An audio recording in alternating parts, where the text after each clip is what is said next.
नमस्कार, आप देख रहे हैं एपी टुडे न्यूज 24। प्रदेश अध्यक्ष करण माहरा ने कांग्रेस मुख्यालय में प्रेस वार्ता की, जिसके दौरान उन्होंने कई मुद्दे उठाए, जिसमें जॉर्ज एवरेस्ट के मुद्दे को लेकर सवाल उठाए गए। टेंडर प्रक्रिया में अंतिम समय पर नियम बदलकर एक कंपनी को फायदा पहुंचाया गया। 30,000 करोड़ रुपए की 172 एकड़ भूमि मात्र 1 करोड़ रुपए वार्षिक किराए पर एक कंपनी को सौंप दी गई। जॉर्ज एवरेस्ट की भूमि कंपनी को देने का आदेश हो निरस्त। जॉर्ज एवरेस्ट के मामले को लेकर कांग्रेस निकालेगी मार्च। बद्रीनाथ में अडानी ग्रुप को 4100 करोड़ का रोपवे दिया गया प्रोजेक्ट। बिना एक्सपीरियंस वाली कंपनी को रोपवे का प्रोजेक्ट देने की मेहरबानी की पूछी गई वजह। पूरा प्रदेश झेल रहा है आपदा की मार। नदी नालों के अतिक्रमण को रोकने में सरकार है पूरी तरह असमर्थ। पर्वतीय क्षेत्रों में कोई सड़क सलामत नहीं। अनेक मुद्दे उठाए। महानगर अध्यक्ष से जुड़ा हुआ एक प्रकरण है, क्या इसमें कोई कार्रवाई करेंगे या अंकिता भंडारी के वीआईपी की तरह या संतरेसा के मुजरिम की तरह या ट्रिपल की भर्ती घोटाले या पटवारी पीपल जी के अपने मुख्य आरोपियों की तरह इस आरोप को भी सत्ता के दम पे, सत्ता के घमंड में आप इसको भी टालने का काम करेंगे। मैंने केवल 2 प्रश्न किए। एक तो जो गुलाबी धुआं उड़ने के जो वीडियो का है, क्या वो गलत है? क्या जो संख्या उन वीडियो का लोगों की दिख रही जो 11 से कम है या ज्यादा है? क्या होम स्टेज को आप लीज पर दे सकते हैं? और क्या कोई होम स्टे ऐसा जिसका मालिक न रहता हुआ उसको होम स्टे का लाइसेंस मिल सकता है? तो इस प्रश्न के उत्तर बीजेपी को प्रवक्ता और सरकार जरूर देगी, ऐसा मेरा मानना है।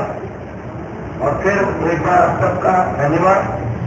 आप सब लोग इस फैसलों प्रश्न आए, क्योंकि सभी प्रश्न ऐसे हैं जो हमारे राज्य के लिए महत्वपूर्ण है और आप सबकी तवज्जो मिली, उसके लिए आप सबका हृदय से शुक्रगुजार हूँ। शाही है आज हम लोग चार लोग देंगे।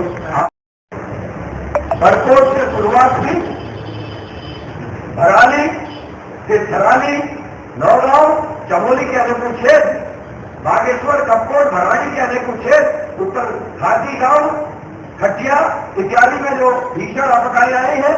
साथ में नैनीताल पूरी तरीके से टूट रहा है, बसिया नाला, उसके अलावा आपकी लेक से लगी हुई जो माल रोड है उसकी एक रोड बिल्कुल धस गई है, जिसको अब बंद कर दिया जा रहा है। आवाजाही के ऊपर के मकानों से लेकर पूरी नैनीताल की रियासत व्यापी इलाके को खतरा है। लगातार बादल फट रहे। 3 दिन पहले फिर चमोली में बादल फटा। और जो एक कहावत थी देहरादून में कि देहरादून बहेगा और कोंटा बचेगा, लोग अक्सर इस बात को देहरादून के लोग करते थे, अब वो सही होते हुए प्रतीत हो रही है, क्योंकि हमने सारे नालों में, नदियों में इंक्रोचमेंट किया है। सरकारें उनको रोकने में नाकाम रही है और ये सब जानते हैं पुराने लोग। कहावत भी है कि नदी और नाले अपने पुराने स्वरूप को जरूर 10 या 12 साल में एक बार फिर से लेते हैं। तो ये देहरादून के लोगों के साथ आपदा आई। हमारे एक मित्र, एक साथी पत्रकार की पत्नी का जो देहांत है, उसमें भी मैं कहीं ना कहीं कर्ता की भूमिका मानता हूँ। 3 दिन से लाइट और पानी नहीं था और पानी को देखने के लिए, डैम को देखने के लिए महिला छत में गई और एक असमय मृत्यु का कारण ये घटना घट गई। दुखद घटना। लेकिन आपदा में सरकार ने जो आकलन किया उससे पहले ही 5700 करोड़ का एक बजट बढ़ने की बात कही। मैंने कभी प्रेस करके कहा था कि लगभग 20,000 करोड़ रुपया चाहिए, क्योंकि जो पुरानी आपदाएं थी, जब मैं पैदल हरिद्वार से केदारनाथ की यात्रा कर रहा था, आप सब लोग वहां कवर करने आए थे जब सोनप्रयाग में बादल फटा। आज भी आप केदारनाथ जाइए, सोनप्रयाग की जो हालत 1 साल पहले मेरी यात्रा में हुई थी, आज भी वो हालत जब की तब है। आज भी उन गांवों के आसपास के गांव पर रास्ते पानी की वही स्थिति है, जो सड़कें टूटी थी आज भी टूटी है। और आज आप पर्वतीय क्षेत्र में किसी भी इलाके में चले जाइए, कोई भी सड़क सलामत नहीं है। आपका जोशीमठ अभी भी उसी हालत में है जिस हालत में आप और हम उसको छोड़ के आए थे। अकेले जोशीमठ को ठीक करने के लिए 6,000 करोड़ रुपया की लागत चाहिए। उनको अगर बताने की जो बात हो रही थी पीपल कोर्ट और अन्य जगहों में, वहां भी वही हालत आज हो गई है।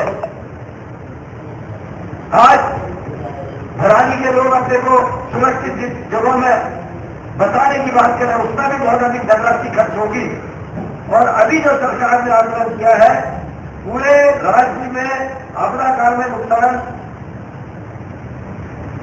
61.29 करोड़ पुल की लागत के पुल टूटे हैं।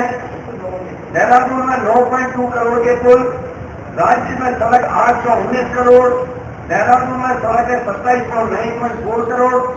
और उसके अलावा जो इन्होंने कुल मिलाकर किया है वो आर्थिक नुकसान की जो अब सरकार ने आकलन किया है इस आपदा में, इसमें चकोरी समय लगता है।